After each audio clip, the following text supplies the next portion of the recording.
On February 14, 2019, a suicide bomber attacked a convoy of Indian security forces. We're getting reports of multiple casualties in a He killed at least 40 Indian soldiers here in Kashmir. The deadliest attack the region has seen this century. The bomber was part of an Islamic militant group based in Pakistan. Jaish-e-Mohammed claimed responsibility for that attack. 12 days later, India carried out airstrikes in northwestern Pakistan.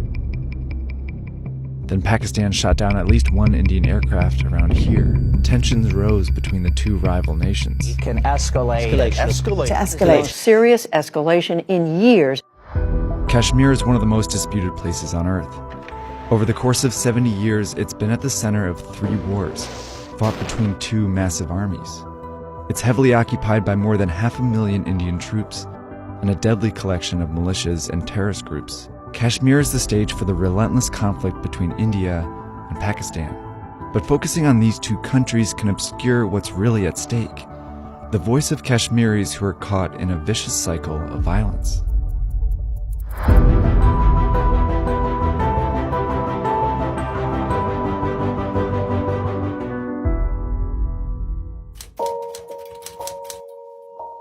Whenever there is any conflict between India and Pakistan, Kashmir is always the battleground. Kashmir is a disputed area. It neither belongs to India nor belongs to Pakistan. 2 giants of nuclear giants, we are nothing in between them. There is always uncertainty.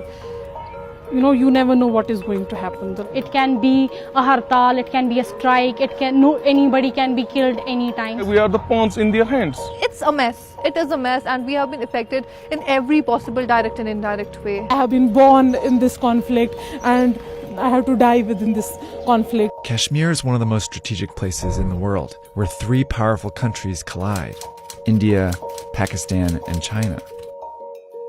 China invaded and took this slice of Kashmir from India and was given this one by Pakistan. India and Pakistan control these parts but lay claim to more.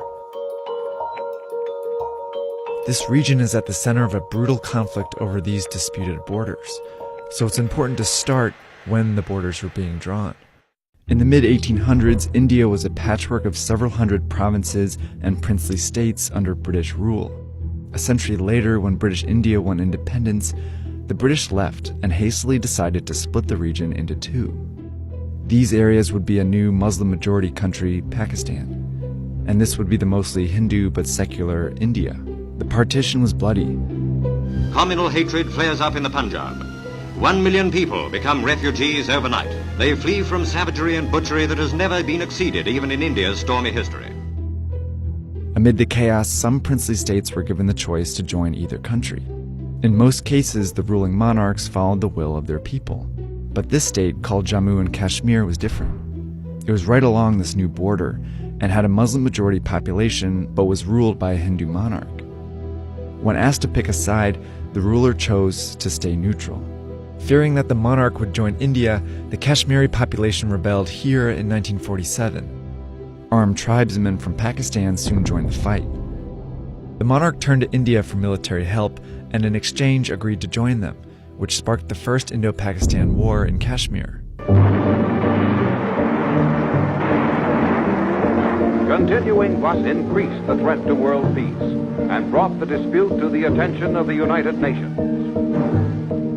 The UN Security Council brokered a ceasefire in 1949, which established this line, with Pakistan controlling this side and India this one. It also asked Pakistani tribesmen to withdraw and Indian troops to follow so that Kashmir could hold a direct vote to decide its own future. But neither held up their end of the deal. Pakistan argued that Kashmir's Muslim-majority population rightfully belonged with them, while India insisted that Kashmir was handed over to them by the Hindu monarch, so they doubled down and added Kashmir to their constitution. The vote was never held.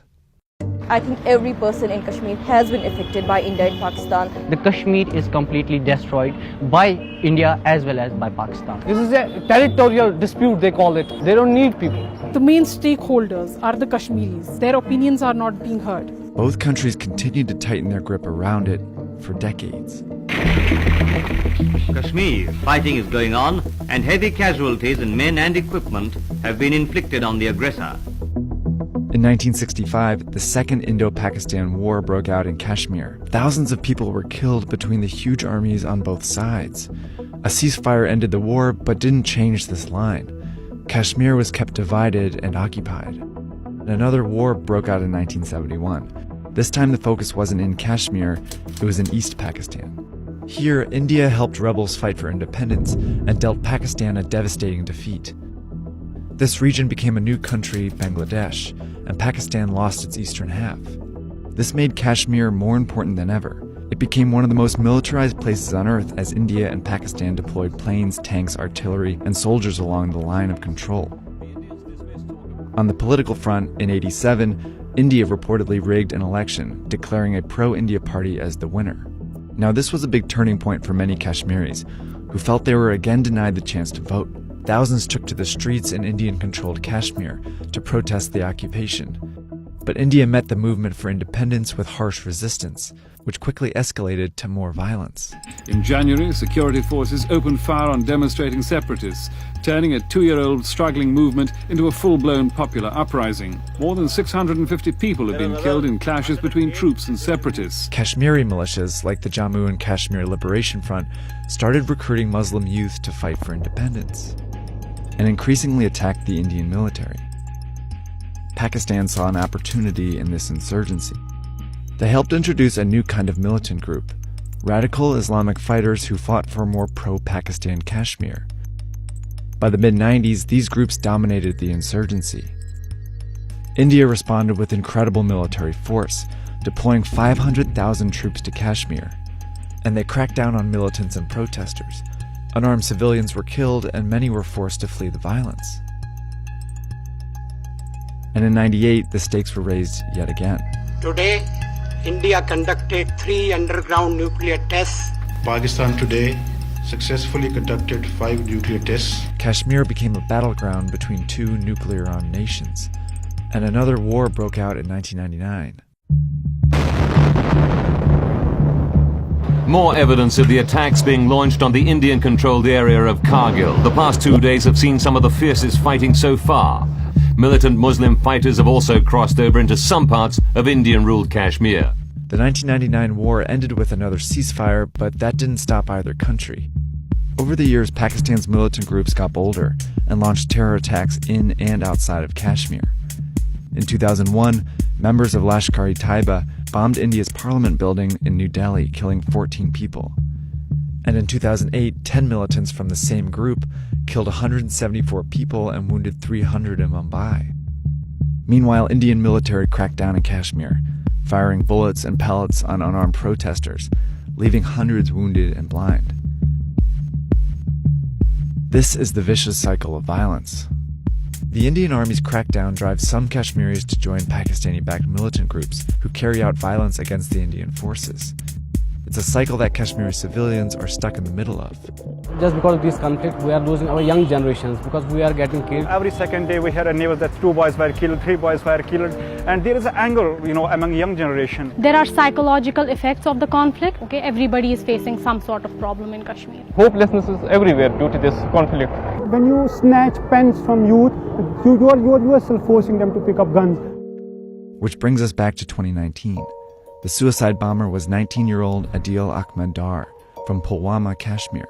According to his parents, in 2016, Indian police officers stopped him and humiliated him by forcing his face into the ground.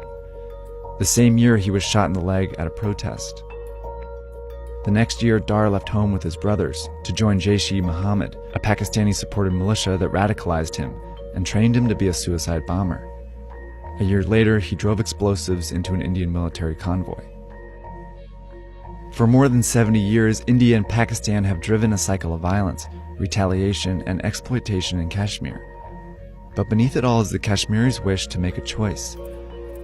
A wish that continues to be suppressed again and again by violence. The best way to handle the Kashmir situation is to have a dialogue and to hold a referendum. And both of the countries are not doing anything as such. In every action, there is equal and opposite reaction. The more suppression you face, the more you rise.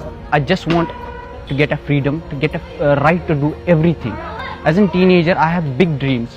But as a Kashmiri, the dreams are suppressed here.